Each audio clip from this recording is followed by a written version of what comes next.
August 30. నీవేమి ఇచ్చావు?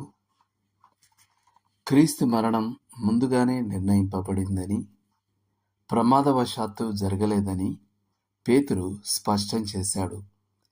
జగత్తుకు పునాదులు వేయబడకముందే అది దేవునిచే ఏర్పాటు చేయబడింది. మానవ దృక్పథం నుండి చూస్తే మన ప్రభువు క్రూరంగా హత్య చేయబడ్డాడు. కానీ దైవిక దృక్పథం నుండి చూస్తే ఆయన పాపుల కొరకు తన ప్రాణం పెట్టాడు. అయితే ఆయన మృతుల్లో నుండి లేపబడ్డాడు. ఇప్పుడు ఆయనను నమ్మేవారెవరైనా నిత్యత్వానికై రక్షింపబడతారు. నీవు నేను క్రీస్తు మన కోసం చేసిన బలియాగాన్ని ధ్యానించినప్పుడు మనం దేవునికి లోబడాలని, ఆయన మహిమార్థమై పరిశుద్ధంగా జీవించాలని తప్పక అనిపించాలి. ఫ్రాన్సిస్ హవర్గల్ రెడ్లీ ఓ చిన్న అమ్మాయిగా ఉన్నప్పుడే సిలువ వేయబడిన క్రీస్తు చిత్రం మరియు నీ కోసం నేనిది చేశాను, నా కోసం నీవేమి చేశావు అని దాని క్రింద ఉన్న వ్యాఖ్యను చూసినప్పుడు ఆమె త్వరగా ఓ కవిత రాసింది. కానీ సంతృప్తి చెందక దాన్ని ఫైర్ ప్లేస్లోకి విసిరేసింది.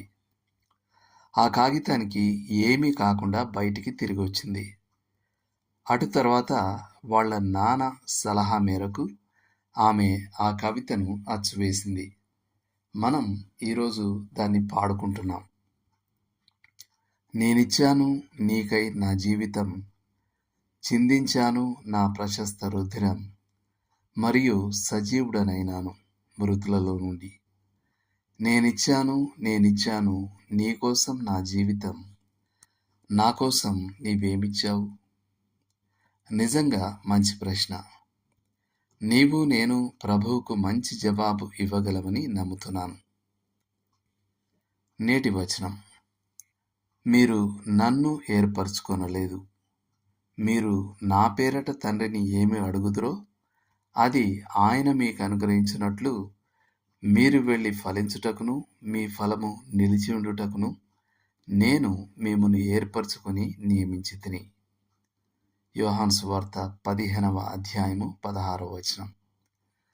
మరిన్ని వచనాలు: యోహాను 15:10, ఎఫెసీ 2:10, తీతు 2:14, యోహాను మొదటి పత్రిక 2వ అధ్యాయం 3 నుండి 6 వరకు. చేయాల్సిన పని: మీరు క్రీస్తుకు ఇచ్చిన ఎన్ని విషయాలను రాయగలరో చూసుకోండి. కొంతసేపు ప్రార్థనలో గడపండి.